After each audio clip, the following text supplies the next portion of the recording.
Le ministre de l'Intérieur a donc dévoilé cet après-midi la réforme de la police de sécurité du quotidien. Gérard Collomb a annoncé parmi différentes mesures que 30 quartiers difficiles bénéficieront de moyens supplémentaires. Saint-Brieuc et Rennes s'étaient portés volontaires, mais elles n'ont pas été retenues. Réaction dans la capitale bretonne avec Manon Amiot et Benoît Levaillant. 30 quartiers en France, mais aucun à Rennes.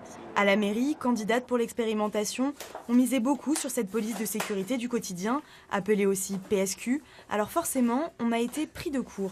Évidemment, il y a une certaine déception de notre côté, surtout qu'il faut rappeler qu'on est dans un contexte où la ville elle-même, en ce qui la concerne, avait mis des moyens supplémentaires. On va passer à 73 la policiers municipaux, une brigade canine qui va arriver très très vite sur le terrain. Et il nous semblait qu'il y avait là une conjonction à la fois de notre démarche ville et de la démarche du ministère de l'Intérieur, c'est-à-dire de la police nationale, qui était intéressante.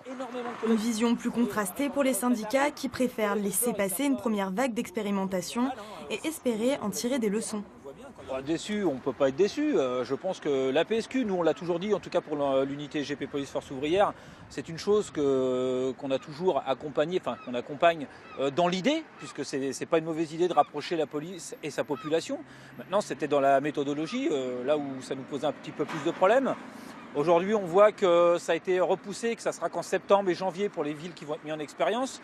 Donc ça prouve que quand même le gouvernement a pris toute la mesure de nos revendications. Et il reste encore un espoir, puisqu'avant l'été, il y aura une deuxième vague de quartiers retenus.